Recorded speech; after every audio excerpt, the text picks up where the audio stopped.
அமைதியின் இருப்பிடம், நம்பிக்கையின் ஒளிக்கூடம், வங்கக்கடலின் அலைகள் தழுவும் இந்த புனித மண்ணில் ஓங்கி உயர்ந்து நிற்கிறது அந்த வெள்ளை நிலவு. அதுவே உலக மக்கள் யாவரும் போற்றி புகழும் வேளாங்கண்ணி புனித ஆரோக்கிய அன்னை பேராலயம். கிழக்கின் லூர்து நகர் என விசுவாசத்துடன் அழைக்கப்படும் இந்த ஆலயம் வெறும் கல் கட்டிடம் அல்ல, கண்ணீரோடு வருபவர்களுக்கு ஆறுதல் தரும் அன்னையின் மடி. இங்கே சாதி இல்லை, மதம் இல்லை, இனம் இல்லை. துன்பத்தோடு வருபவர் யாராக இருந்தாலும் அவர்களை அரவணைத்துக் கொள்ளும் அனைவருக்குமான அன்னை. நூற்றாண்டுகள் கடந்தும் இன்றும் இங்கே அற்புதங்கள் நிகழ்கின்றன. 16ஆம் நூற்றாண்டில் அன்னை பாதம் பதித்த அந்த நிமிடம் முதல் இந்த மண் புனித மண்ணாக மாறியது. உடல் நலம் குன்றி வாழ்வு இவ்வளவுதானா என்று ஏங்குபவர்களுக்கு புது உயிர் தரும் ஆரோக்கிய அன்னையாக இவர் திகழ்கிறார். 400 ஆண்டுகள் கால நம்பிக்கையின் சாட்சி இந்த பேராலயம். அமைதி தேடி அலையும் மனங்களுக்கு ஒரு ஆன்மீக கடல், நோயால் வாடும் உடல்களுக்கு அருமருந்து, கண்டங்களை சுருக்கிய பக்தி. இந்தியாவின் மூலை முடுக்குகளில் இருந்தும் கடல் கடந்த நாடுகளில் இருந்தும் லட்சக்கணக்கான மக்கள் ஏன் இங்கு திரண்டு வருகிறார்கள்? ஏனென்றால் இது வெறும் ஆலயம் அல்ல, தன்னிடம் வரும் ஒவ்வொரு பிள்ளையின் கண்ணீரையும் துடைக்கும் ஒரு தாயின் கருவறை. நம்பிக்கையற்ற நிலையில் வந்த நோயாளிகள் நலம் பெற்ற வரலாறு இங்கே உண்டு. முடங்கி கிடந்த கால்களுக்கு உயிர் கொடுத்த அன்னையின் அற்புதங்கள் 400 ஆண்டுகளை கடந்து இன்றும் இங்கே சாட்சியாய் நிற்கின்றன. கன்னிமரியா வேளாங்கண்ணி மண்ணில் பாதம் பதித்த அந்த நிமிடம் விசுவாசத்தின் மாபெரும் அடையாளமாக மாறியது. ஒரு சக்தி வாய்ந்த பரிந்துரையாக, அற்புதம் செய்பவராக அன்னை மரியா விளங்குகிறார். தன் பக்தர்களின் ஒவ்வொரு சிறு வேண்டுதல்களையும் கனிவோடு கேட்டு அதற்கு பதில் தரும் ஒரு உண்மையான தாய் உருவமாக அவர் நம்மை காக்கின்றார். நீங்கள் வேளாங்கண்ணிக்கு புனித பயணம் மேற்கொள்ள திட்டமிட்டிருக்கிறீர்களா? தயங்காதீர்கள். உங்கள் பாரங்களை அன்னையின் பாதத்தில் இறக்கி வைக்க வாருங்கள். ஆரோக்கிய அன்னையின் பேரன்பு உங்களை ஆசீர்வதிக்க காத்திருக்கிறது. வாருங்கள், அன்னையின் திருத்தலம் நோக்கி ஒரு புனித பயணம் செல்வோம். அன்னை மரியாவின் பேரன்பில் நனைந்து புது நம்பிக்கையோடு வாழ்க்கையை தொடங்குவோம்.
அன்பின் ஊற்றே, எம் ஆரோக்கிய தாயே, இதோ உமது பாதம் தேடி ஓடி வந்திருக்கின்றோம்.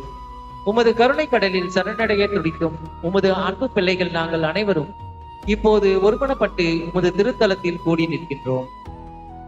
தாயே, இந்த திரையின் வழியாக உமது புகழை பார்த்து கொண்டிருக்கும் ஒவ்வொரு உள்ளத்தையும், சூழ்நிலையால் இதை பார்க்க இயலாத உமது பிள்ளைகளையும் உமது திருக்கரத்தில் ஒப்படைக்கின்றோம்.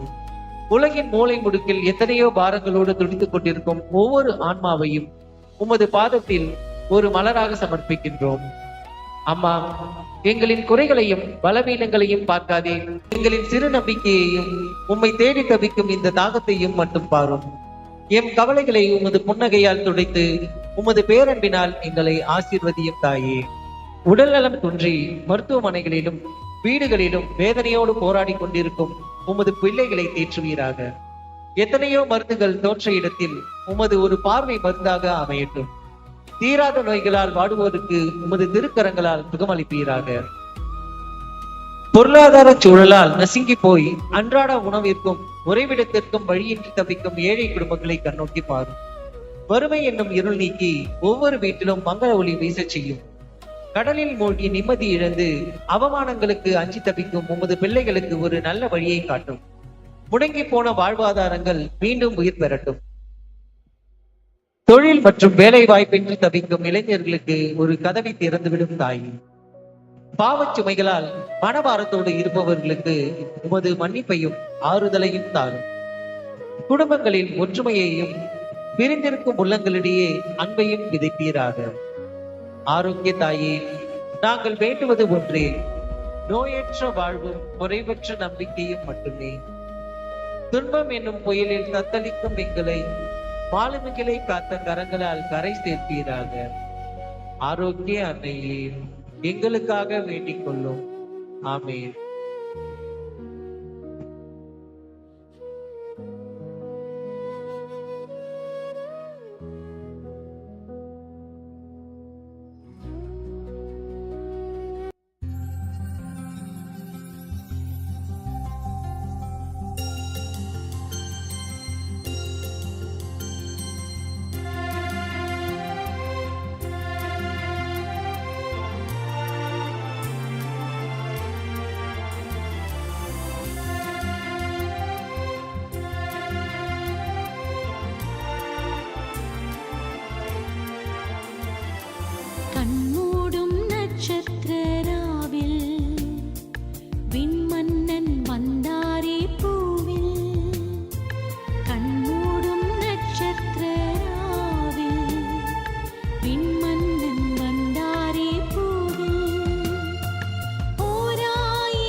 என்னடா மோர் இது? சரியான சுவையில்லை. கால்தான் முடங்கி போய் இப்படி உட்கார்ந்துட்டு இருக்கே. வேலையாவது ஒழுங்கா செய்யக்கூடாதா? நடக்க முடியாத நீ எல்லாம் எதுக்கு மோர் விற்க வந்துட்ட? உன்ன மாதிரி ஊனமுற்றவனுக்கு இது கூட அதிகம்தான்.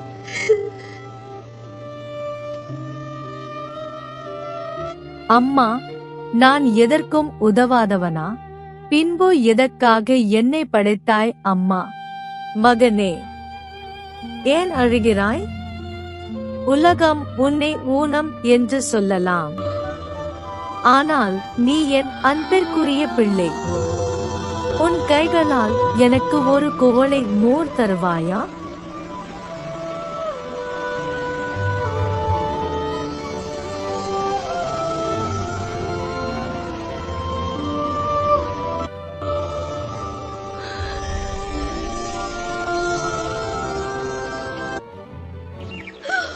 மகனே, இப்போது உன் கால்கள் பலம் பெற்றுவிட்டன.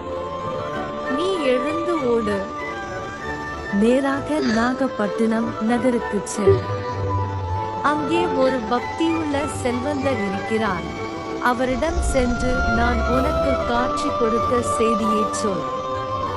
நான் தோன்றிய இந்த இடத்திலேயே எனக்காக ஒரு சிற்றாலயத்தை எழுப்பச் சொல். அம்மா, அம்மா, அம்மா, ஒரு நிமிடம் கேளுங்கள்.